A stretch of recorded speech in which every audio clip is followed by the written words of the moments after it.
Alrighty, it's time for the final episode of Overanalyzing Tales of the TMNT. We've come a long way, and it feels like it was just yesterday when I started this series, and it's kind of crazy to think that we're here at the end now. I can't wait to see what other projects I'm going to do in the future, and I can't wait to share them with you. And also, I just want to say thanks because I recently just hit 20 subscribers. It's a small benchmark, but it's the first major one I've hit, and we're a fifth of the way to 100. So, I really appreciate that from you guys. Thanks for all the recent support, and I hope this series has been enjoyable for you. I can give you everything you want. All you gotta do is eat the sushi.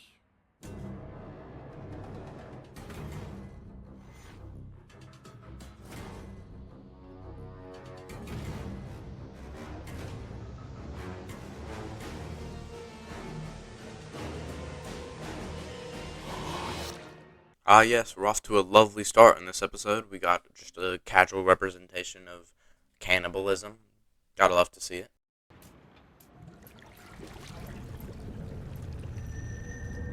What the? That's some bad timing you got.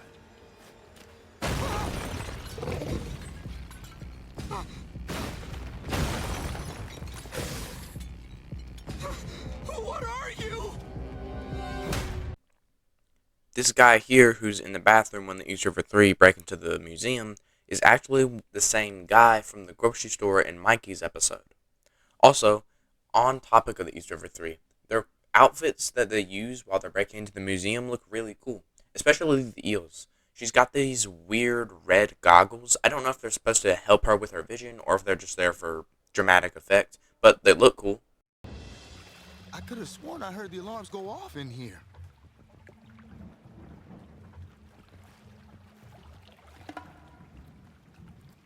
They really are so lifelike.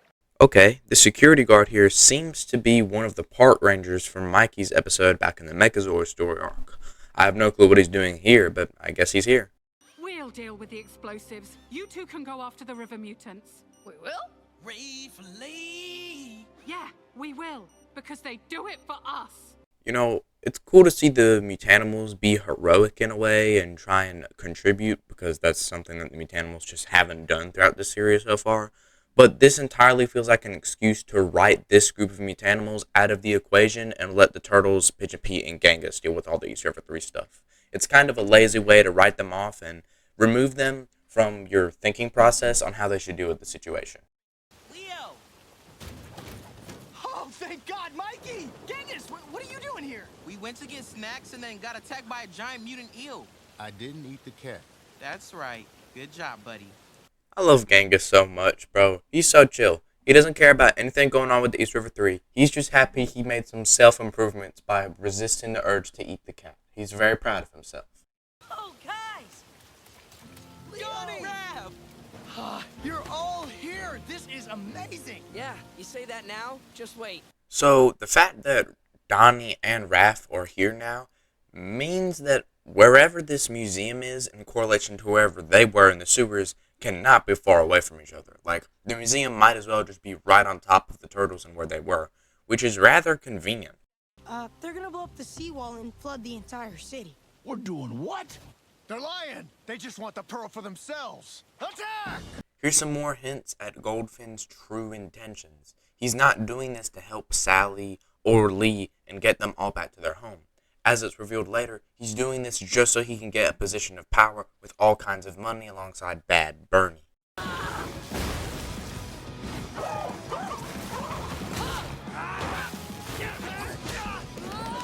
In the scene here, Lee the Eel is jumping in to attack the turtles, but chooses to attack Mikey first. This is probably due to their conflict in the grocery store and everything Mikey said about her name.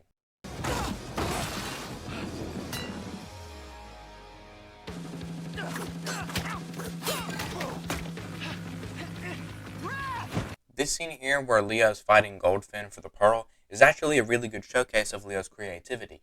Leo is arguably the most creative turtle in his sense of fighting style, and I think it's a really good way to show how this reflects into his actual fighting abilities.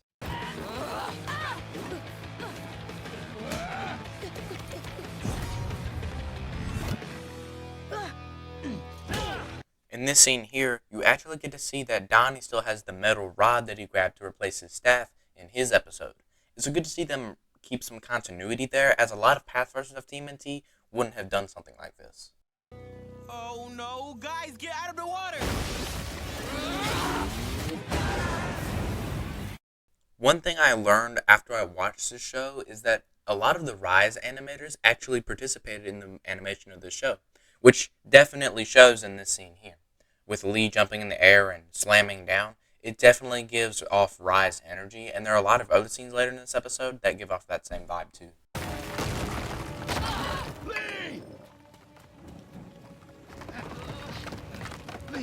Lee!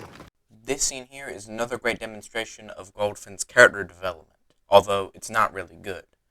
This scene here entirely showcases that Goldfin doesn't care about Lee and Sally anymore, and that he only cares about getting the pearl and what he wants, and while also showing that Sally cares about Lee way more than he does about the pearl.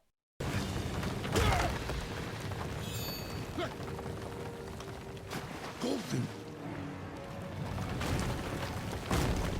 See, right here is the realization from Sally that Goldfin is not in this for the same reasons him and Lee are.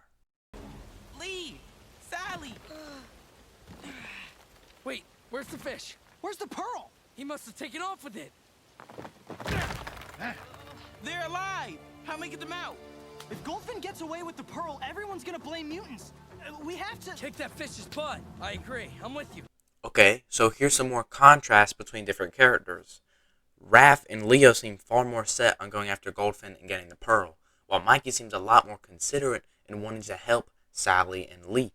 Now, obviously, this doesn't mean much. It's not like Leo and Raph betray Mikey in any way, but it's still cool to see the morals of these characters and what they believe is most important to prioritize in these kinds of scenarios.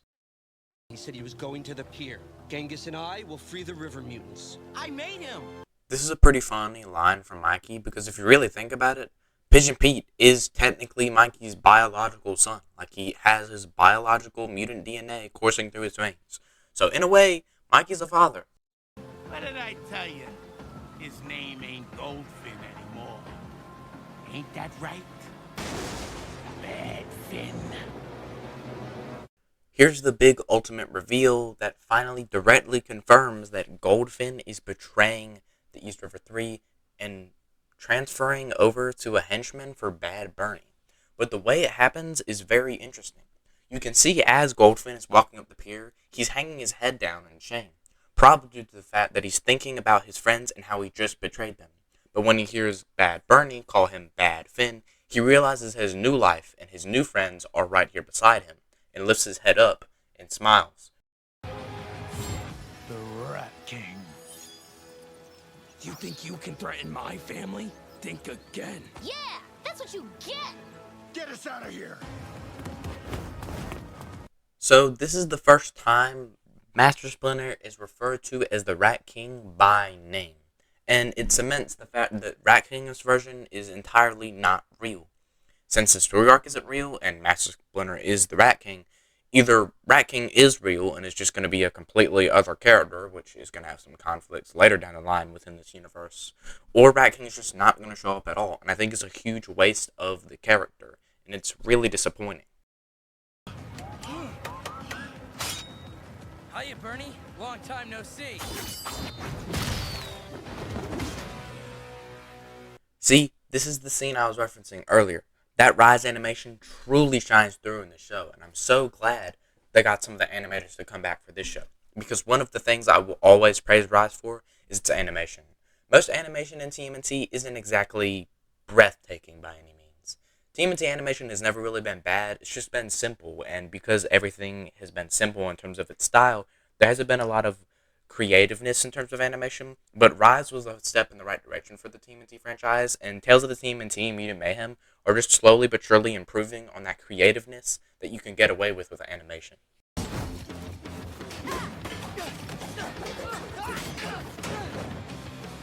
got it, I got it!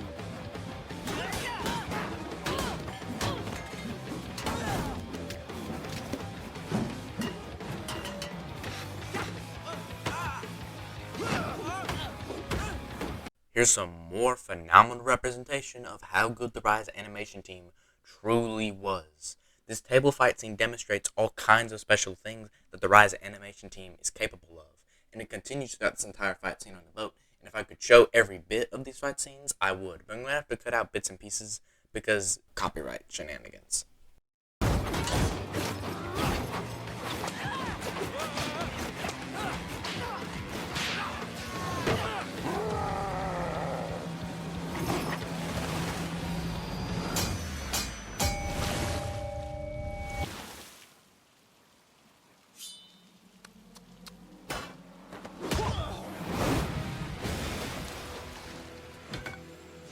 See, man, like, why? Why can't we just get fight scenes like this all the time throughout the series? You know, I do kind of understand it because this entire series is kind of self-contained, but this story arc kind of goes out of its way to be very dramatic in a lot of ways because Raph is telling a story he's making up and intentionally making things dramatic. As a result, the fight scenes are more dramatic to reflect that, but it definitely sucks because I wish they would go down this route more, but it's probably going to be a long time before we see anything that's like full on like this animation style. Goldfin? You lied to us? You betrayed us? Dang, man. That's cool. Sally, Lee, wait, just look, we can split the pearl. We can have anything we want. But we just wanted to be with you. That's what home means. To be with the people you care about. Some great character development here from the East River 3. Now, they are all non-canon characters, and everything that happens in the story arc can't really be taken seriously, but this whole dynamic here between Lee, Sally, and Goldfin is very interesting because it reflects all of Goldfin's ideals and how they led him to this moment. Everything Goldfin imagined was about power and wealth. Everything he thought, like home, power, all these things were correlated to fortune and financial status. That's what his entire goal has been. But Sally and Lee have been far more rooted in the idea of sticking together as friends, because in Lee and Sally's eyes, Goldfin's all they got.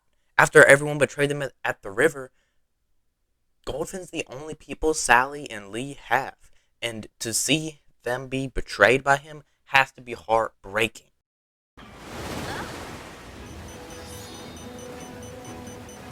Ray? He's heading out to sea? He's got... Ah! Ray! No! Not towards us! Okay, Filet.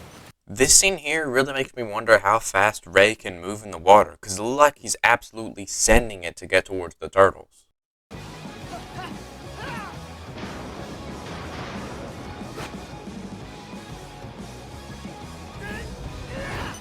This right here feels like another really good example of Rise animation.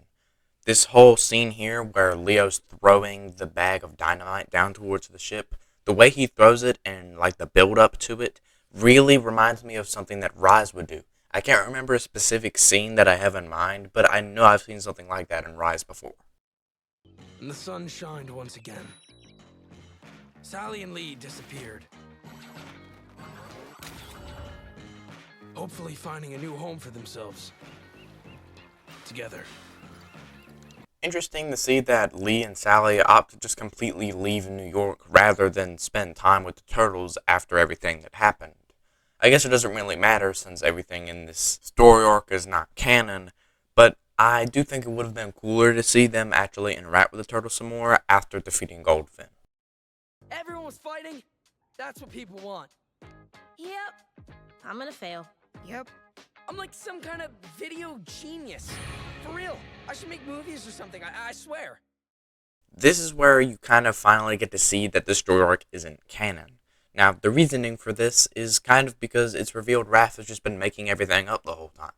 He heavily implies that he's making it up by saying that this is what people want to see, which implies that it's not what actually happened. In April seems very worried that she's not going to get a passing grade because this isn't real and it's too extreme for people to believe, especially since if this did happen, it probably would have been on the news, and it probably wasn't on the news since it's not real.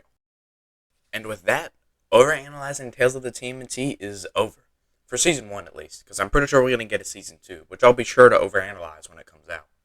But as far as plans for the future and this channel, I have a lot of things in mind. But first up, there will be a poll going live once this video does, where you will get to vote which TMNT series I'll overanalyze next. You'll be able to decide between 1987, 2003, and 2012. I didn't put Rise up there because I don't really want to overanalyze Rise right now, and that's a very different kind of video style that I'm going to have to figure out. So I hope you can understand. Now, do take into consideration that whatever wins the poll isn't 100% guaranteed to be the series I do. It's just going to help me decide because I'm stuck between those three, and I can't really decide which one I'm going to do. So depending on how the vote goes, it may or may not sway my thinking. So if one show wins, it's not guaranteed to be the one I overanalyze next. I'll just heavily take it into consideration when doing the overanalyzing series. I will also have a video going up once this video goes live, where I'll be going over plans for the future and everything you can expect from my channel within the next coming months. Overall, I am very appreciative of all of the support I've had in this short amount of time. If you asked me a couple years ago if I'd be doing YouTube stuff, I'd probably say no. It seemed too out there for me to be doing something like this, but here we are. I've always wanted to do YouTube stuff, and TMNT as a franchise is always something I've been very involved in, even at a young age.